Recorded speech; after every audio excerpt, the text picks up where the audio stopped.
बहुत दयनीय है सर यहाँ की स्थिति।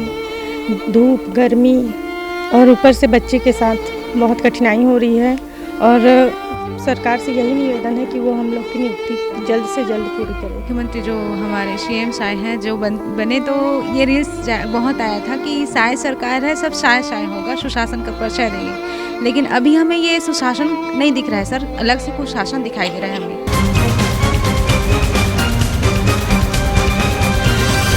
79 दिनों से जो डीएड के अभ्यर्थी हैं वो लगातार अनशन कर रहे हैं, लेकिन अब तक भी कोई भी निर्णय उन पर नहीं आया है। ये लाइन्स हम बार बार बोल चुके हैं, कई वीडियोस में आपने देखा होगा कि हम बार बार यही कहते हैं कि आज इतने दिन हो गए लेकिन अभी तक निर्णय नहीं आया है। बात अभी भी वही बनी है। आप इधर देख सकते हैं कि 79 दिन से जो डीएड अभ्यर्थी थे वो अनशन कर रहे हैं। आज 79वां दिन है लेकिन अभी तक वो यहीं पर खड़े हैं, अपनी मांगे मांग रहे हैं। और लेकिन आज का दिन 79वां दिन है, उसके बाद भी कोई सरकार का प्रतिनिधि और कोई भी व्यक्ति उनसे मिलने नहीं आया है और उनकी मांगों को सुना जा रहा है या नहीं सुना जा रहा है ये भी उन तक बात नहीं पहुंचाई जा रही है। आइए कुछ महिलाएं उनसे बात कर लेते हैं, उसके बाद हमारे डीएड अभ्यर्थियों से भी बात करेंगे और जो है उनसे। तो क्या कहना चाहेंगे, आप किसके साथ आए हैं और कैसी स्थिति अभी बनी हुई है? बहुत ख़राब स्थिति बनी हुई है सर अभी, और आज अनशन हमारा 79 दिन हो गया है। हम हमारी नियुक्ति के लिए आए हैं, तो हमें जल्दी नियुक्ति चाहिए सर हमारे 2300 पदों पर। कहाँ से आए हैं? मैं राजनांदगांव जिला से आई हूँ सर। कब से? मैं जिस दिन से बैठे हैं उस दिन से आई हूँ सर मैं। बिल्कुल, तो देख सकते हैं जो स्थिति है वो बनी हुई है। और भी कुछ लोग हैं, आइए आप जानते हैं कि ये क्या लिखा है आपने और क्या कह रहे हैं। जी, ये खून से लिखा हुआ है सर। लिखा है कि नियुक्ति दो, नियुक्ति दो। हमारी जो 2300 जो पोस्ट बचा हुआ है उसको जल्द नियुक्ति देने के लिए हम यहाँ पे खड़े हुए हैं सर। और आज 79 डेज हो गया है। बिल्कुल, तो देख सकते हैं जो स्थिति है वो बड़ी गंभीर बनी हुई है। उसके बीच आप एक महिला को देख रहे हैं जो अपने बच्चे के साथ यहाँ पर मौजूद है, उनसे बात करते हैं। आप एक बच्चे के साथ मौजूद हैं 79 दिन से, कैसे आपको यहाँ पर भी स्थिति बनी? बहुत दयनीय है सर यहाँ की स्थिति। धूप, गर्मी और ऊपर से बच्चे के साथ बहुत कठिनाई हो रही है और सरकार से यही निवेदन है कि वो हम लोग की नियुक्ति जल्द से जल्द पूरी करे। कब तक उम्मीद है नियुक्ति होगी? नहीं हुआ कुछ? जी सर, अभी तक उम्मीद जब तक नहीं होगा तब तक है ही, मतलब बोलना चाहिए। मतलब दे सरकार तो ही अच्छा होगा। अगर नहीं देता है तो मैं तो बोलूँगी मर जाऊँगी, लेकिन बीजेपी को वोट नहीं दूँगी। बिल्कुल, तो जो 2028 के चुनाव है उसमें इसका असर देखने को मिलेगा, ये यहाँ के लोगों का कहना है, क्योंकि वो अनशन दे रहे हैं 79 दिन से लेकिन अब तक कोई भी निर्णय नहीं आ रहा है। यहाँ पर एक और महिला, उनसे बात करते हैं। आपने भी कुछ लिखा हुआ है पत्र में, क्या लिखा है आपने और जो मांग है वो क्या है? सर मैं ये मुख्यमंत्री जो हमारे सीएम साय हैं जो बने तो ये रील्स बहुत आया था कि साय सरकार है, सब साय साय होगा, सुशासन का परिचय देंगे। लेकिन अभी हमें ये सुशासन नहीं दिख रहा है सर, अलग से कुछ शासन दिखाई दे रहा है हमें कुछ भी ये काम पॉजिटिव दिखाई ही नहीं दे रहा है। देखिए मैं दो बच्चों की माँ हूँ, मेरे सास ससुर बुजुर्ग हो चुके हैं और मेरे पति हैं जो मजदूरी करते हैं, और इसी आस में पढ़ाए थे कि मेरे अंदर जज्बा था सर शुरू से। मैं इसी शर्त में शादी की थी कि मेरे घर में वहाँ भी मेरे पेरेंट्स नहीं थे, तो मुझे बोले थे कि कॉलेज नहीं करना है, 12th के बाद पढ़ाई रोक के इसको कुछ सिखा देते हैं ताकि ससुराल में जाके वही काम संभाले। लेकिन मैं अपने जब रिश्ता आया तो मैं अपने हस्बैंड से यही शर्त रखी कि मैं पढ़ाई करूँगी तभी आपसे शादी करूँगी। तो वो इसी आस में कि हाँ ठीक है, हम लोग इसको कैसे भी करके पढ़ाते हैं, अरेंज किए मेरे लिए, वो खुद मजदूरी किए और मुझे पढ़ाए। अब मेरे दो बच्चे हैं और सरकार बोलते हैं कि आगे तैयारी करो, ये स्टॉप होगा। तो अब नियुक्ति में मेरा आ गया है लिस्ट में मेरा नाम। जब मैं फर्स्ट डिवीज़न लेके आई हूँ, सब परीक्षा पास की हूँ, सीटेट की हूँ, सीजीटेट की हूँ, तो मैं कितना वेट करूँ सर? मेरे पास और भी जिम्मेदारी है। मेरे सास ससुर के जो बुजुर्ग हो गए हैं उनको भी सहारा देना है, तो ये सरकार क्या दे देंगे उनको सहारा? क्या मेरे बच्चों को संभाल देंगे? और क्या मेरे पास और जिम्मेदारी नहीं है? अब मेरे पास टाइम ही नहीं है सर। मैं मानसिक रूप से थक चुकी हूँ। मैं सिचुएशन अब नहीं है तैयारी करने का, और क्यों करूँ मैं तैयारी जब लिस्ट आ गया है। और एक बात और सर, कड़ाके ठंड से लेके कड़ाके गर्मी तक अगर कोई हक जायज़ नहीं रहता तो कोई बैठता भी नहीं यहाँ पे। हम अपने जान को जोखिम में दे के अपने बच्चों 2 साल के बच्चे को छोड़ के मैं यहाँ क्यों बैठती?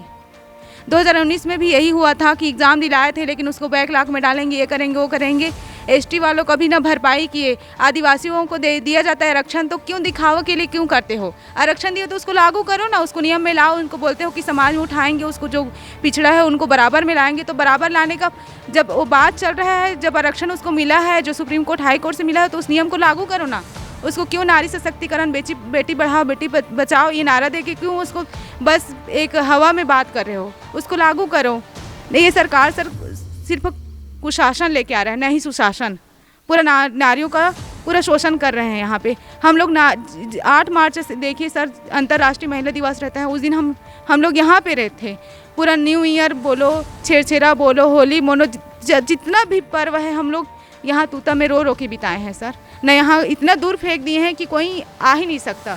सिर्फ एक सोशल मीडिया है जिसके थ्रू हम लोग की बात जा रही है, नहीं तो पता नहीं है सरकार क्या करते हैं हम लोग के साथ। ऐसा साजिशें रचे जा रहे हैं सर कि हम लोग 4-4 दिन तक अभी सेंट्रल जेल में रह के आए हैं, और 1 बजे 2 बजे रात को भी पुलिस वाले चमकाते हमें, उठो यहाँ से, भागो यहाँ से, नहीं तो थाने का जुमला का वो बहुत सारे हम लोग को डराते हैं सर। हमारे हौसलों को तोड़ने के लिए इतनी साजिशें हो रही हैं कि हम बता नहीं सकते। फिर भी हमारी हौसला बुलंद है क्योंकि अधिकार है हमारा और ये संवैधानिक है, इसलिए हम यहाँ पे अभी भी रुकेंगे। और जब तक नियुक्ति नहीं होगा तब तक तो हम लोग हटेंगे नहीं, भले हमारी जान जाए, लेकिन हम लोग बिना नियुक्ति के नहीं जाएंगे यहाँ से। बिल्कुल, तो जो स्थिति है वो आपके सामने है कि किस तरह से बहुत समय से गर्मी से, ठंड से लेकर गर्मी तक वो लगे हुए हैं, लेकिन अभी तक कोई भी निर्णय नहीं आया। और उसके बीच जिस समय पर एक स्त्री को अपने घर परिवार को संभालना होता है, उन सब समस्याओं के उन सब समय पर ये समस्याएं यहाँ पर आकर झेल रही हैं। कुछ और लोग हैं, ये उनसे ही बात करते हैं। भैया, क्या कहना चाहेंगे? अभी तक क्या स्थिति बनी है? कितने, जो पहले तो देख रहे थे हम बहुत सारे लोग थे, लेकिन अब जो है और धीरे धीरे लोग कम हो रहे हैं। क्या स्थिति उनकी है? तबीयत उनकी कैसी? सारी चीज़ें तबीयत तो उनकी ना ख़राब थी, तो वो लोग गए थे सर, लेकिन शासन प्रशासन के द्वारा हमको एक जैसे 120 लोग जेल गए थे, उनको पेशी के तहत ले जाया गया और उस पर बॉन्ड पेपर साइन कराया गया कि आप लोग धरना स्थल में कम संख्या में बैठेंगे करके। इसलिए हम लोग 20 से 25 लोग की संख्या में यहाँ बैठे हुए थे। 6 मार्च तक ऐसा बोला गया था एसडीएम साहब के द्वारा। हमारे जो साथी थे, 6 साथी ऐसे थे जो वैध पास बनवाने के लिए विधानसभा में हमारी बातों को सुनने के लिए गए हुए थे। उनको डायरेक्ट बिठा करके राखी थाना ले जाया गया, वहाँ से एसडीएम ऑफिस में पेश किया गया और उनको 1 लाख के बॉन्ड पेपर पे साइन कराया गया है कि अभी आप लोग 25 मार्च तक यहाँ पे धरने स्थल में ना ही बैठेंगे, ना ही प्रचार प्रसार करेंगे, ना ही फ़ोन कॉल, जो भी चीज़ है। तो हम यही चाहते हैं सर कि शासन जो है किस हद तक जा सकती है हमारे आंदोलन को कुचलने के लिए, दबाने के लिए, क्योंकि हम यही चाहते हैं, हमारी मांग जायज़ है, पोस्ट खाली है, तो हमें नियुक्ति क्यों नहीं मिल रही है? क्या सरकार यही चाहती है? अभी अलग अलग प्रकार के सम्मेलन करती है, अलग अलग प्रकार के पोस्टरबाजी करती है। अगर उस पोस्टरबाजी और सम्मेलन में को छोड़ करके अगर रोज़गार में कोई भी चीज़ लगाती तो हम लोगों को आज 2300 परिवार को रोज़गार मिलता। लेकिन छत्तीसगढ़ सरकार में जो सुशासन की सरकार बात बोलती है, मोदी की गारंटी बोलती है, मैं नहीं समझता हूँ कि मोदी की गारंटी यहाँ चल रही है करके, क्योंकि बहुत सारे ऐसे हैं जो बेरोज़गार पड़े हुए हैं। और हम आज 12 मार्च है जिसमें गांधी जी जो है उनके लिए हम दांडी मार्च निकालने वाले हैं। तो उस दांडी मार्च में वही है कि गांधी जी बोलते थे कि सत्य अहिंसा इनके राह पर चलो करके। जब हमारी मांग जायज़ है, जब हम सही हैं, हाई कोर्ट सुप्रीम कोर्ट से जीत चुके हैं, संविधान की पालन नहीं की जा रही है इस सरकार में, तो हम अलग अलग प्रकार के प्रदर्शन कर रहे हैं। और आज हमारे जो आमरण अनशन का 79वां दिन है, उस दिन हम दांडी मार्च निकालने वाले हैं। तो हम शायद सरकार से विनती करते हैं कि जल्द से जल्द हमें नियुक्ति प्रदान किया जाए। जो त्यौहार है वो निकल गया, नया साल निकल गया, उसके बाद जो बहुत सारे त्यौहार जैसे होली भी निकल गया, होलिका दहन भी निकल गया, इसके बीच में आप यहीं मौजूद थे। कैसे स्थिति बनी और कैसे आप लोगों ने उन त्योहारों पे अपने आप को संभाला, क्योंकि उस समय पे लोग परिवार के साथ रहते हैं? इस पर छत्तीसगढ़ में विष्णुदेव साय जो कुशासन की सरकार है उसके लिए बहुत शर्मसार करने वाली यहाँ पर जो घटनाएं घट रही है डीएड अभ्यर्थियों के साथ, जो राष्ट्रीय युवा दिवस और पूरा राष्ट्रीय पर्व गणतंत्र दिवस और होली जैसे पर्व को छोड़ करके अपने न्यायिक मांग के लिए और जायज़ मांग के लिए तूता धरना स्थल में हम लोग बैठे हुए हैं। उसके बाद भी सरकार के कानून में कुछ जू तक नहीं रह गई है। जब से ये बीजेपी सरकार आई है तब से युक्तिकरण के नाम पर छत्तीसगढ़ में 10,544 स्कूल को बंद करके उसके जगह में 67 नया वाला शराब भट्टी जो है वो खोल बदल दी है। सरकार को सोचना चाहिए। सरकार बोलती है कि हम शिक्षा व्यवस्था को छत्तीसगढ़ में सुदृढ़ करेंगे करके। ये 2023 की भर्ती प्रक्रिया है जो बस्तर और सरगुजा जैसे सुदूर अंचल में निकली हुई है। तो सरकार को चाहिए कि जब तक के वो रिक्त पदों पर जो है भर्ती नहीं करेगी तो छत्तीसगढ़ की शिक्षा व्यवस्था किस प्रकार से सुदृढ़ होगी। तो विष्णुदेव सरकार से एकदम हाथ जोड़ के आग्रह रहेगा कि जल्दी से जल्दी हमको नियुक्ति प्रदान करें। बिल्कुल देख सकते हैं आप कि जो स्थिति है वैसी बनी है कि लोगों का कहना है कि जो शिक्षा है वो छत्तीसगढ़ में ज़रूरी नहीं है, बल्कि जो पूंजी है वो ज़रूरी है। पैसे के जो स्रोत हैं वो देख रही है सरकार, शराब भट्टी खोल रही है, लेकिन इनके हित में निर्णय नहीं लिया जा रहा है। अब देखना होगा इनके हित में निर्णय कब तक आता है, क्योंकि आज 80 दिन हो चुके, लगभग 79 दिन, तो 80 दिन लगभग हो चुके हैं, लेकिन अभी तक तो निर्णय नहीं आया है। 2 महीने से ज़्यादा का समय बहुत ही समस्याओं के बीच यहाँ के जो शौचालय है उनको स्थिति आपने देखी होगी, उसके अलावा जो पानी की व्यवस्था उन सब में देखते हुए ऐसी स्थिति में ये अभी तक सफ़र कर रहे हैं और देखना होगा कि आगे कब तक ये सरकार इनको सफ़र कराती है। बने रहिए हमारे साथ, देखते रहिए एडिटर जी न्यूज़। कैमरामैन सतीश मेरी के साथ आशुतोष शर्मा, रायपुर से।